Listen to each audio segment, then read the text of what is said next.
Good morning. Remember how last week I talked about the movie Wag the Dog? Well, here we are again. Now they're telling us to evacuate the Middle East. So even though Trump says he doesn't like war and we're going to stay out of things, that whole mess in the Middle East, we're going to be in the middle of. You wait and see. And why is he doing this? Because he's freaking embarrassed at the bullshit that he pulled on that parade Saturday.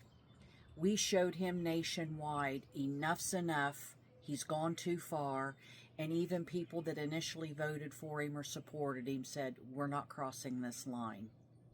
And so he forced the Army and all the other armed forces, but mainly the Army, into that parade disaster. Now, I've had several people talk about how sloppy the soldiers were. You have to understand that in today's Army, number one, it's an all-volunteer Army, so they're part of who we are. They're part of the community. Number two, U.S. Army does not goose step, so we're never going to be in that kind of thing.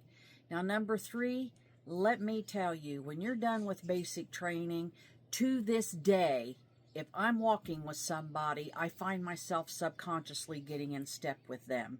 It just happens. You know how to get in step.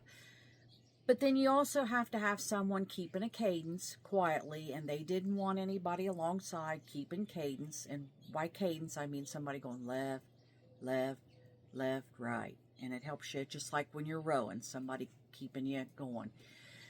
But mostly, if you're on your way to a bivouac, if you're on your way to a forced, what they call forced march or forced movement, you just kind of walk to get there.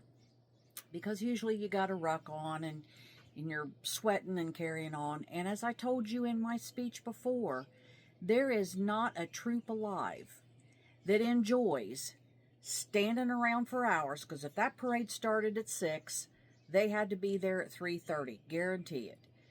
Standing around for hours in that humidity, in full uniform, that misty, nasty rain, and then they got to march for hours.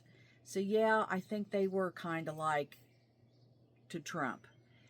So, you know what? After that stunt that he pulled at Fort Bragg, who can blame him? As far as that Fort Bragg stunt goes, anytime a commander-in-chief, and I will go back to George W. Bush, I know this for a fact. Our son was at Fort Bragg, had just gotten back from one of his tours. There was a full formation. They stood in formation.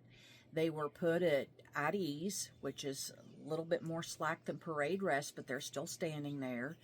George W. came up and spoke. He did his thing. He was the commander-in-chief. There was no response from the troops because anytime you have somebody there, you don't hoop, you don't holler, you don't cheer, you don't jeer. And then they're brought to attention, right face, and march off the parade field. And that's normally how it's done. It is not a campaign rally. They absolutely used to get Article 15s at times if you wore political gear with your uniforms. I mean, it is absolutely not allowed.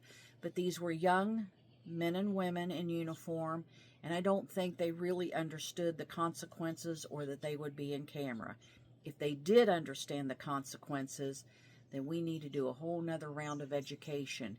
Because remember, they swear an oath when they put on that uniform to the Constitution, not the president. Talk to you later. Bye-bye.